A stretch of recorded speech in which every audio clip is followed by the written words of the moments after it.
incorruptible, los que estén vivos, este cuerpo mortal se transformará en uno incorruptible igual al de ellos y seremos arrebatados en un momento, así en un momento, y nos encontraremos con el Señor en el aire. El segundo acontecimiento que ya habíamos mencionado también es el tribunal de Cristo. Y hablábamos de lo que significaba ese tribunal. No era un lugar de juicio, sino que era un tribunal de premios. El Señor, ese Señor que nos dio la salvación, también quiere premiarnos por nuestro servicio. Y 2 Corintios 5:10 nos dice que todos vamos a estar ahí. Y vamos a estar ahí y cada uno individualmente enfrentará ese tribunal donde se juzgarán nuestras obras, lo que hayamos hecho, sea bueno o sea malo.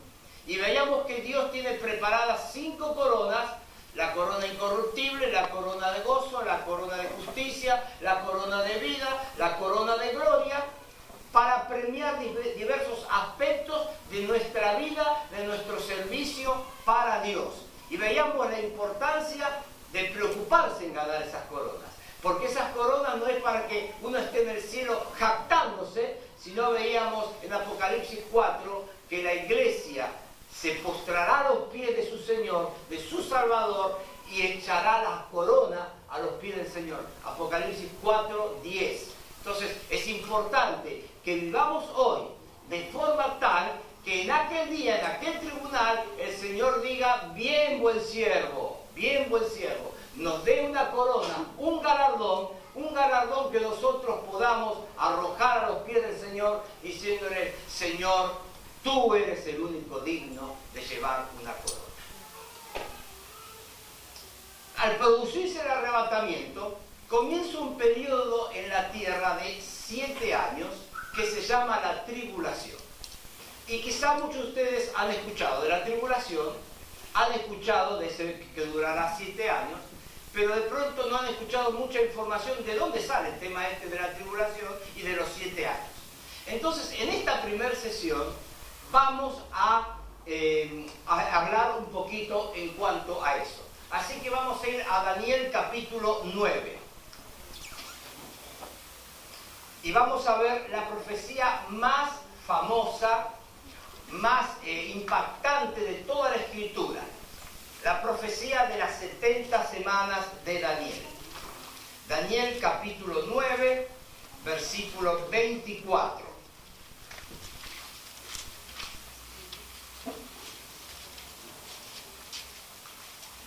Ustedes pueden observar que en el comienzo del capítulo 9, Daniel está orando. En el versículo 13 él está orando.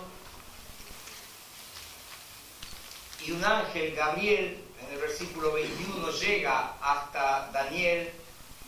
Y es el que le hace entender, dice el versículo 22, Daniel dice que Gabriel me hizo entender y habló conmigo diciendo: Daniel, ahora he salido para darte sabiduría y entendimiento. Al principio de tus ruegos fue dada la orden y yo he venido para enseñártela porque tú eres muy amado. Entiende pues la orden y entiende la visión. Y aquí viene la visión.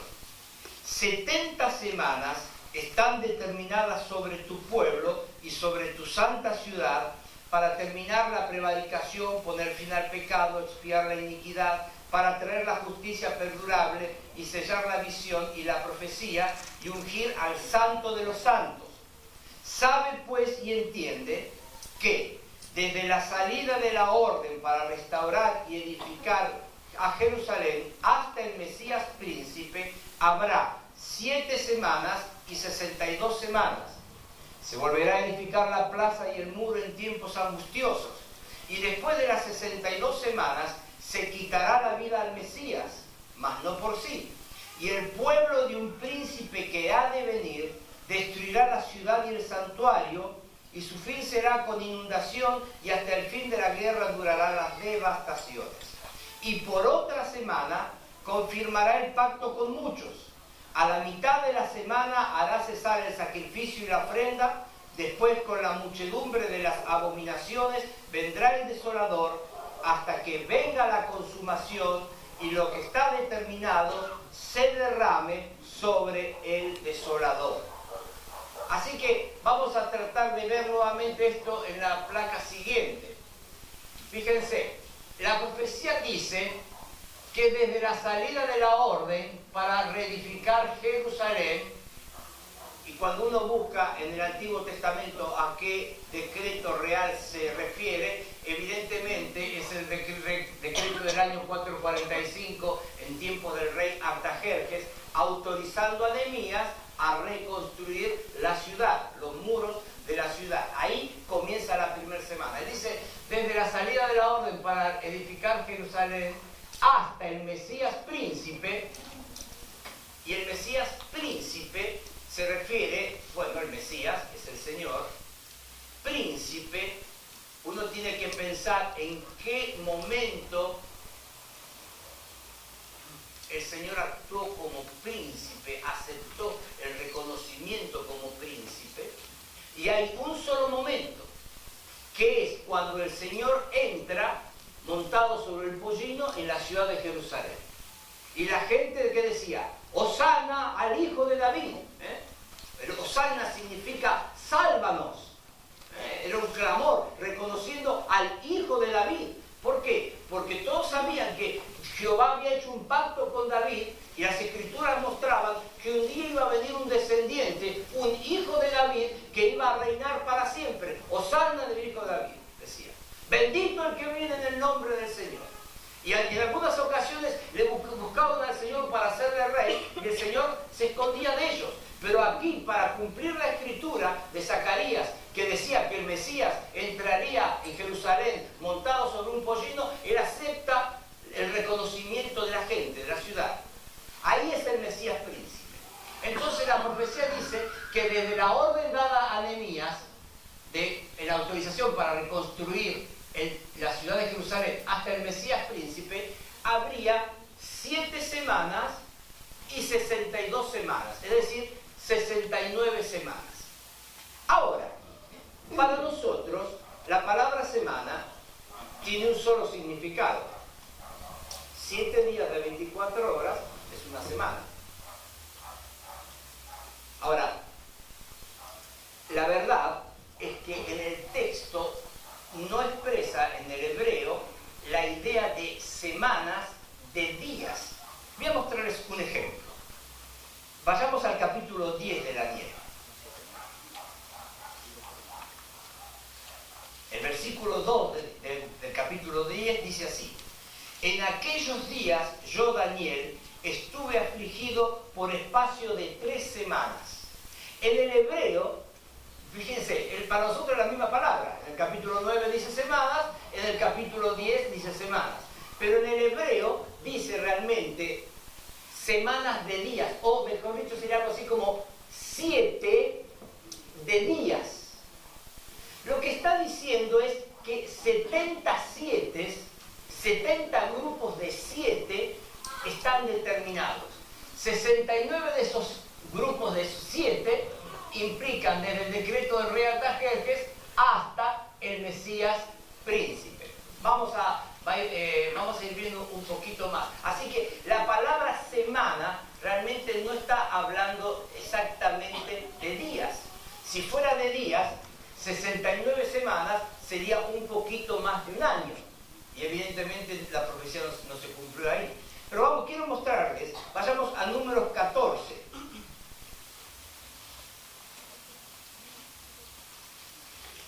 Números 14, versículo 34.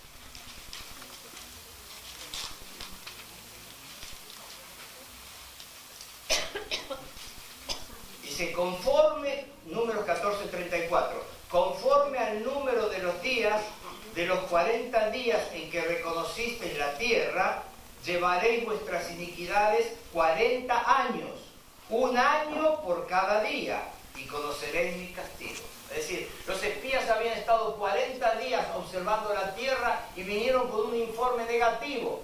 Y aquí, a causa de su incredulidad, dice, ustedes van a pagar, van a ser castigados.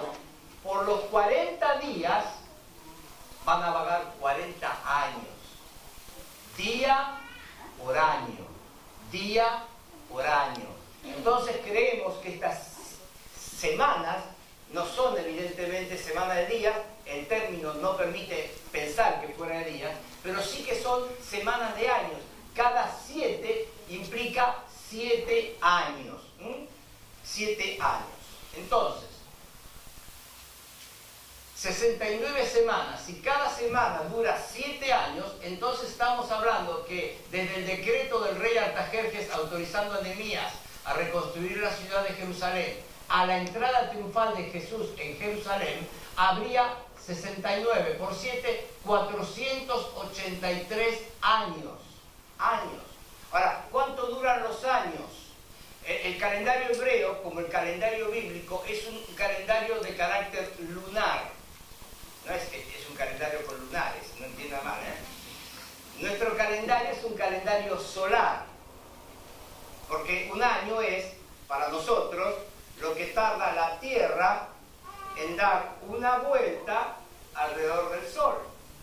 Pero para ellos, y lo vemos también en nuestras Biblias, el calendario es lunar porque implica 12 lunas, es decir, 12 vueltas de la luna alrededor de la Tierra. 1, 2, 3, 4. Es decir, que el calendario es de 360 días. Uno lo puede observar, si quiero podría darles un ejemplo, aún en el primer libro de la Biblia, Génesis capítulo 7, versículo 11. Ahí tenemos el tema del diluvio. Génesis 7, 11.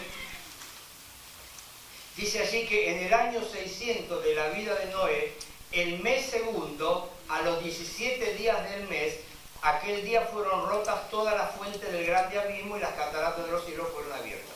Es decir, el diluvio comenzó el día 17 del mes segundo a los 600 años de Noé. Fíjense capítulo 8, versículo 4. Y reposó el arca en el mes séptimo a los 17 días del mes sobre los montes de Ararat. Es decir, del mes segundo vamos al mes séptimo. Son 5 meses, ¿sí? ¿Está ahí claro eso? Pero fíjense lo que dice el versículo 3. Y las aguas decrecían gradualmente de sobre la tierra y se retiraron las aguas al cabo de 150 días. Quiere decir, lo que está diciendo aquí Génesis 7 y Génesis 8 es, día 17 del mes segundo, a los 600 años de Noé, comienza el diluvio. Día 17 del mes séptimo, al mismo año de Noé, el agua comienza a decrecer, el arca reposa sobre el monte, y dice que hay un intervalo de 150 días. Así que, si tenemos 5 meses y a la vez 150 días, es evidente que cada mes dura 30 días. O sea, que lo que está diciendo la profecía es que desde la salida de la orden para restaurar Jerusalén al Mesías príncipe habrá 69 semanas. Si cada semana dura 7 años, son 483 años. Y si cada año dura 360 días, ya en la próxima placa vamos a ver cuántos son 173.880 días. Hasta ahí es lo que va diciendo. Pero ¿qué más dice? Dice, y después de las 62 semanas se quitará la vida al Mesías. Y eso sucedió. Vemos que la profecía se cumplió. El Señor entró en Jerusalén y a los pocos días Él muere, y exactamente una semana después de haber entrado Él resucita. Así porque la entrada triunfal es lo que la cristiandad recuerda como el Domingo de Ramos, ¿no? Y a la semana es el Domingo de Resurrección. Y dice, se quitará la vida al Mesías, mas no por sí. Y después dice, y el pueblo de un príncipe que ha de venir destruirá la ciudad y el santuario. Eso se cumplió en el año 70. En el año 70, el ejército romano, comandado por el general Tito, invadió Jerusalén, destruyó la ciudad, derribó los muros, incendió el templo, incendió todo. Y eso se cumplió. El pueblo, fíjense, el pueblo de un príncipe que ha de venir. Así que acá quiero que presten atención al texto este, a esta expresión. Hay un pueblo y hay un príncipe que ha de venir y que tiene que ver con ese pueblo. El pueblo que destruyó Jerusalén es el pueblo de Roma. El imperio romano destruyó Jerusalén. En tiempos de nuestro Señor, ustedes saben que Jerusalén, Israel, estaba bajo el dominio de los romanos. Y en el año 70, los romanos destruyen. Ahora, fíjense, habla de un príncipe que ha de venir. El pueblo, Roma, de un príncipe que ha de venir, destruirá la ciudad del santuario, sufrirán con inundación, no es que necesariamente una inundación, está utilizando la expresión de una forma figurada. No sé si alguno de ustedes sufrió una inundación, no sé si alguno estuvo cerca del Mapocho la última vez que se desbordó, pero yo viví una inundación en Buenos Aires y cuando el río se desborda, no hay forma de contenerlo. Uno tapa, coloca arena por aquí y con puertas por allá y tapa, pero el agua entra. Está expresando que será incontenible. Hasta el fin de la guerra durarán las devastaciones. Y después también hemos visto en el texto de Daniel que dice, y por otra semana confirmará el pacto con muchos. Ahora, ustedes que han estado leyendo conmigo, ¿quién es el que dice aquí que confirmará el pacto con muchos? Según el texto que está ahí adelante de sus ojos. Por otra semana confirmará el pacto con muchos. ¿Quién? ¿A quién se está refiriendo?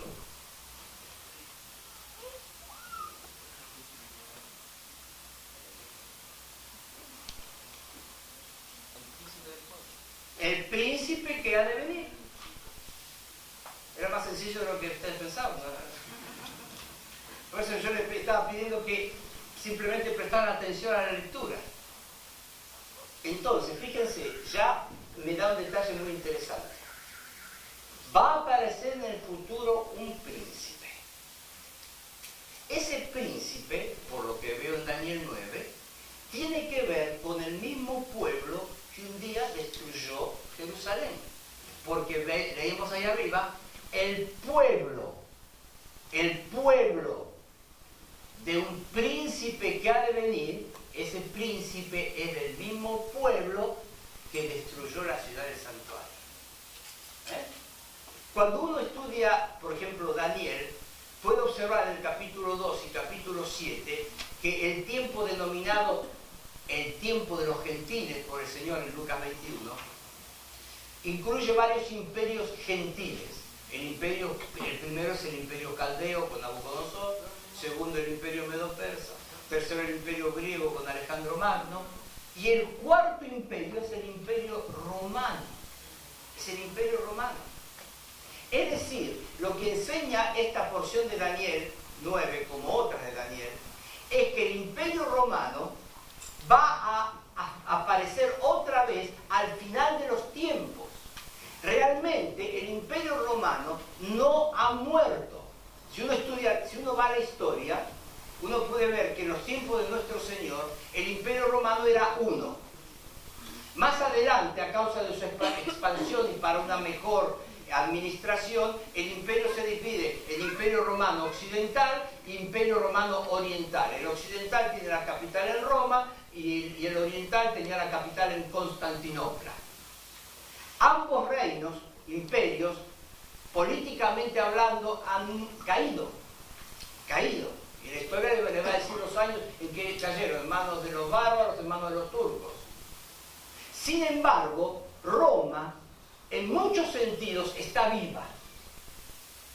El paganismo de Roma está vivo. Está vivo en la Iglesia Católica. Conceptos de las leyes están vivos. No sé si hay aquí un abogado, pero si hubiese me diría que la materia más importante en un estudio de derecho es lo que se llama derecho romano, ¿no es cierto? Es decir, muchas cosas que establecieron los romanos hace un montón de siglos todavía siguen siendo ley hoy. Hay expresiones. El lenguaje que nosotros hablamos viene de aquel latín de los romanos. Y así que podríamos seguir hablando. Hay un montón de cosas. Sin embargo, o sea, el Imperio Romano, aunque políticamente desapareció, siguió vivo. Pero un día va a aparecer en su última forma, bajo el liderazgo, según leemos aquí, de un príncipe que ha de venir. Este príncipe tiene varios nombres en las escrituras y varios nombres que le da el profeta Daniel, que no tenemos tiempo ahora de mencionar. Así que, fíjense, se cumplen las 69 semanas, eso es historia. Jesús va a morir, eso es historia. Jerusalén va a ser destruida, eso es historia. Todo eso se cumplió. Pero la última semana, porque fíjense que son 69 y la profecía es de 70 semanas, la última semana, los últimos 7 años, todavía no se han cumplido. Eso forma parte del futuro. Dice, el pueblo de un príncipe que ha de venir. Dice, y por otra semana, ¿ven?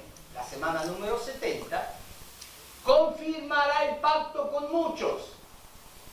Por eso, cuando se habla de la tribulación, se habla de un periodo de 7 años, es la última semana de esta profecía, es la semana que falta cumplirse. ¿Cuándo comenzará esa semana? Bueno, lo dice la profecía. Comenzará cuando el príncipe que ha de venir, es decir, el líder del Imperio Romano, no quiere decir necesariamente Italia, pero sí se está refiriendo a que Europa, y ustedes fíjense cómo Europa cada vez está más unificada, está unificada desde el punto de vista económico en lo que se llama el mercado común europeo, está unificada desde el punto de vista militar en lo que se llama la OTAN, la Organización del Tratado del Atlántico Norte, está unificado desde el punto de vista político en lo que se llama el Parlamento Europeo, está unificado aún, fíjense, en el hecho de tener una única moneda, aunque tienen conflictos, pero ellos están luchando para tener esa única moneda, y la verdad que uno si va a Europa puede pasar por los países de Europa, como aquí en Chile uno va de una región a otra, no hay fronteras, simplemente hay un cartel que dice bienvenido a tal país. Entonces ellos están integrándose y se están preparando para ese momento en el cual aparecerá este príncipe. Así que la semana, o sea que la iglesia se va y este príncipe, este líder de Europa, este líder del mundo occidental, confirmará un pacto con muchos. Pero no se olviden que cuando comenzamos a leer Daniel 9, la profecía, Gabriel le dice a Daniel, versículo 24, 70 semanas están determinadas sobre tu pueblo y sobre tu santa ciudad. Es decir, que ese pacto con muchos tiene que ver principalmente con la nación de Israel. Ahora fíjense cómo pasan los tiempos, pero siempre Medio Oriente es como un tremendo polvorín, ¿no es cierto? Parece como que de luz roja va a veces a naranja, pero enseguida vuelve a roja, siempre está el peligro ahí de que una guerra comience otra vez. Entonces, dice la Escritura entonces que confirmará un pacto con muchos, a la mitad de la semana hará cesar el sacrificio y la ofrenda, y después lo que está determinado se derramará. Vamos a ver, estamos aquí en paréntesis de iglesia, bueno, vamos a ver ahora algo más. Vamos a ver lo mismo de otra forma para que procurar de que todos lo entiendan. Entonces, la fecha en la cual Artajerjes firmó el edicto para Nehemías es el 14 de marzo del año 445. ¿Cómo? ¿Por qué puedo decirlo tan clarito? Alguno de ustedes está diciendo, bueno, yo nunca encontré esa fecha en la Biblia. Pero pasamos a Nehemías capítulo 2.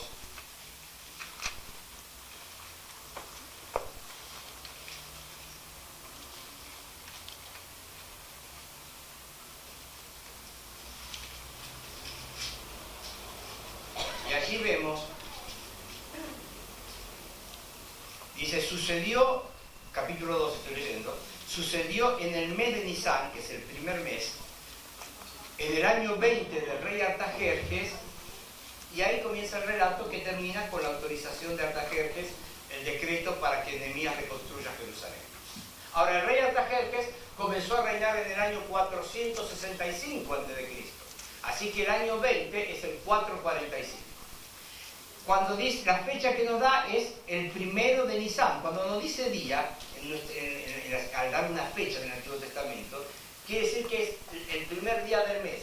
Así que el decreto fue firmado el 1 de Nisan del año 445. Ahora, ustedes saben, hay tablas astronómicas que comparan los calendarios, este calendario lunar de 360 días con nuestro calendario, y sacan las equivalencias. Y eso no quiero meterme en algo que me va a llevar mucho tiempo. Si quieren vayan al instituto, llegamos al tercer año y lo charlamos con más entendimiento. Pero esas tablas, hubo un hombre muy estudioso, entre paréntesis se lo menciono para aquellos que les gusta profundizar, les voy a dar algunos nombres. Evidencia que existe un veredicto, de John McDowell, explica muy bien esta profecía. Hay otro libro que no es tan común, pero es excelente, porque es también de donde McDowell saca la información, realmente es mucho más antiguo, que se llama El príncipe que ha de venir. El autor se llama Robert Anderson. Ese libro explica muy bien, con mucho detalle, lo que estamos hablando. Entonces, Anderson, por eso digo, cualquier otro como McDowell o otros que escriban sobre la profecía, normalmente todos sacan la información de Anderson porque Anderson vivió a comienzos de 1800 y algo. Así que todos sacan la información. Él hizo estudios y pidió ayuda al observatorio de Greenwich para justamente la información de fechas, etcétera, etcétera. Entonces, sin ninguna duda, el 14 de marzo del 445 es cuando Artajerjes firma el decreto. Y ahí comienza con, entonces, como hemos visto, la semana 1. El Señor entra, la entrada triunfal se produce el 6 de abril del año 32. El 6 de abril del año 32. Y eso también surge del relato del mismo Evangelio. Porque, a ver, no me di cuenta de colocar ahí la cita. Espero que no me falle ahora la memoria. Sí. Juan capítulo 12, versículo 1 dice: 6 días antes de la Pascua,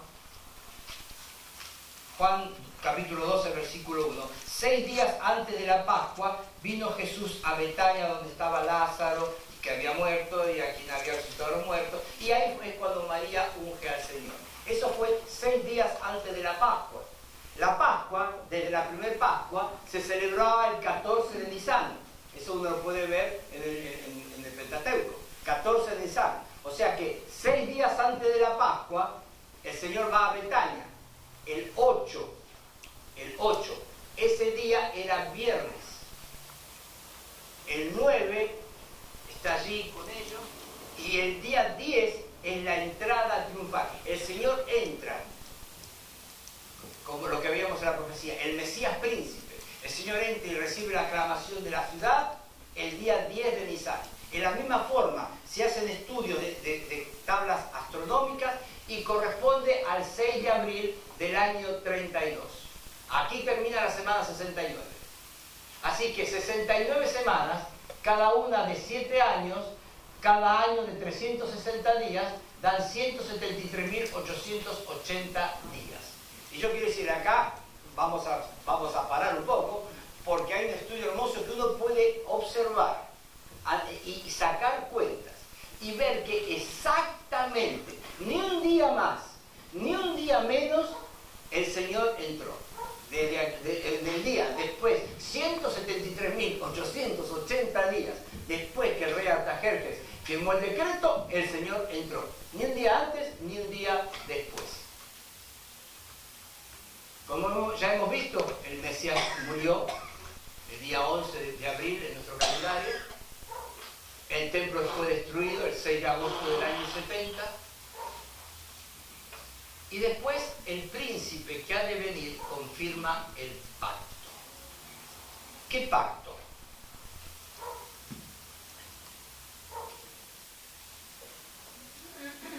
Este pacto tendrá varias características.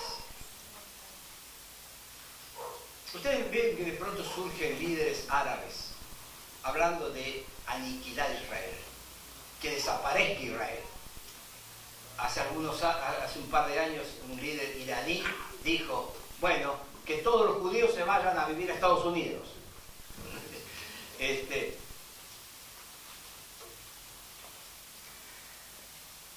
pacto, este personaje, este príncipe que ha de venir, que es el personaje que comúnmente nosotros llamamos el anticristo, celebrará un pacto que tendrá características de paz entre Israel y las naciones vecinas.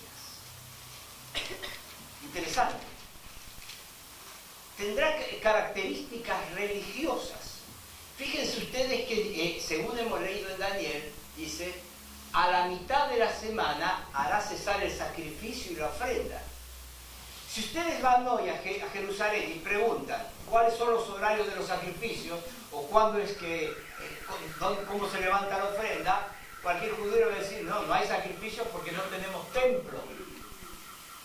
¿Y por qué no tienen templo si en la guerra de los 6 días Israel recuperó el control de toda la ciudad? Ustedes saben que hasta la guerra de los 6 días en el año 67, la ciudad de Jerusalén estaba dividida. Había una muralla de alambre de varios metros de altura, y la parte vieja de la ciudad estaba habitada, y todavía está habitada mayormente por árabes. Los judíos estaban del otro lado, en la parte nueva de la ciudad, y no podían entrar. Así que aunque existía la nación, la parte vieja de Jerusalén era administrada y gobernada por Jordania, y los judíos no podían entrar. Entonces, en la guerra de los 6 días, Israel recupera el control de toda la ciudad de Jerusalén, pero todavía no tienen templo.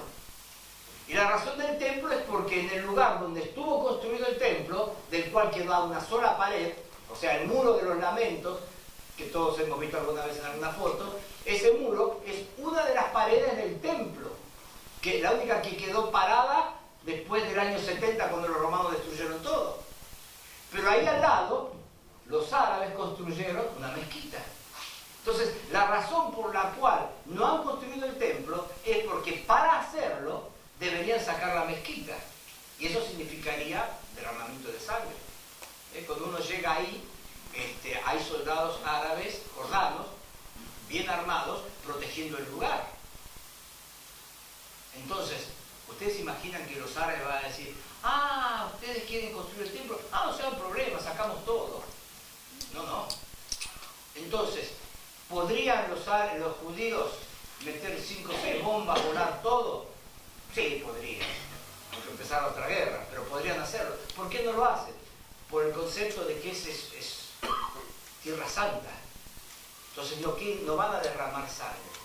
Así que aunque ellos están preparados, tienen la vestimenta de los sacerdotes confeccionadas, tienen los instrumentos como en la época de Salomón, han reconstruido, han conseguido los animales, la famosa vaca alazana para los sacrificios. Aunque tienen todo preparado, aún dicen que tienen los bloques del templo en un lugar escondido como para en poco tiempo reconstruir el templo, no lo pueden hacer mientras esté la mezquita.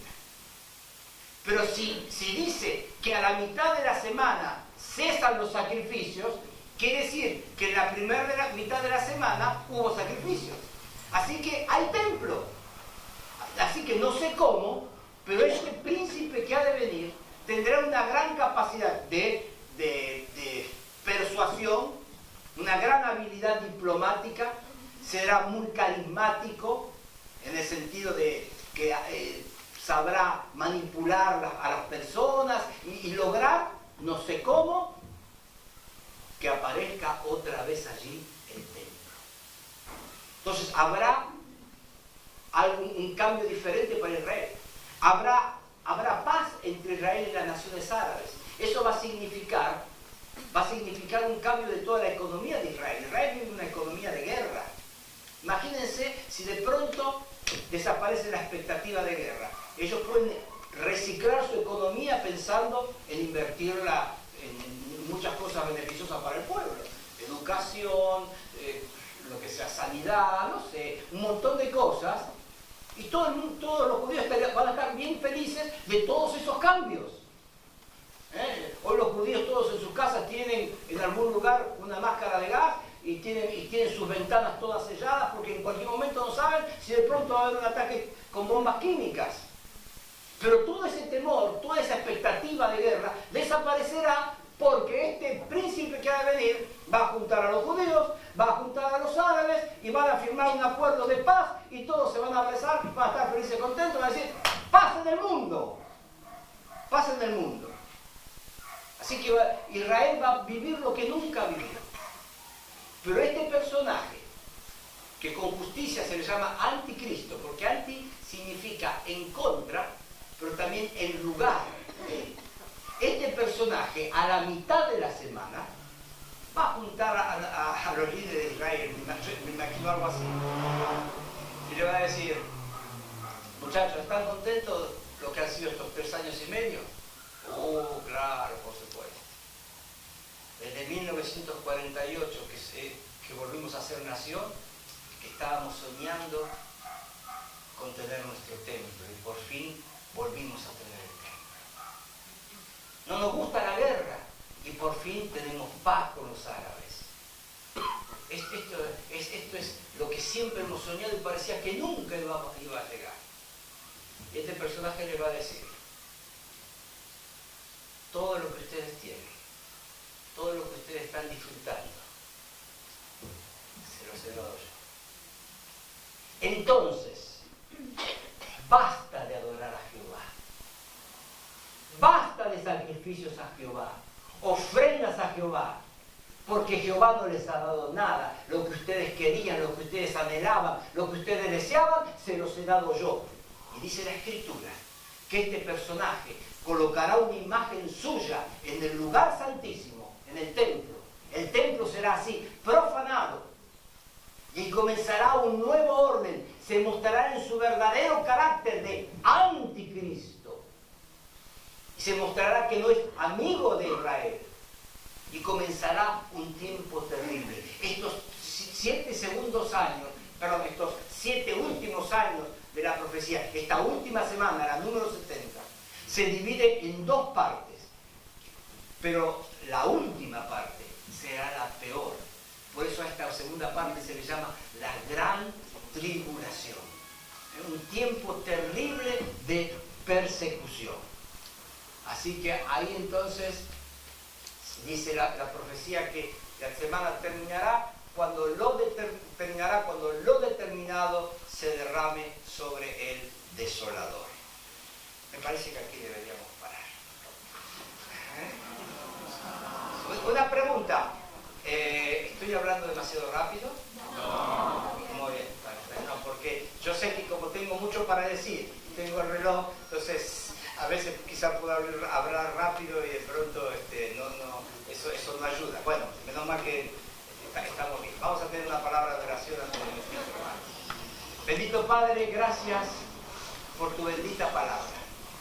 Gracias, Señor, porque en ella encontramos tus revelaciones que no se cumplen en una gran proporción. Se cumplen en un 100%, porque es tu palabra. Y tú eres el Dios soberano que controlas todo, Señor.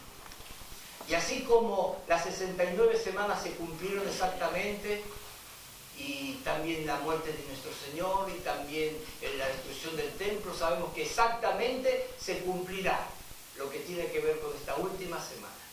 Gracias, Señor, porque sabemos que tus hijos no conocerán, no sufrirán este tiempo terrible de la tribulación, porque tú vendrás a buscarnos antes. Pero, Señor, que tengamos ese peso, esa carga, por aquellos que estando perdidos quedarán atrás, que muevan nuestro corazón al evangelismo, a alcanzar las personas que aún hoy no te conocen.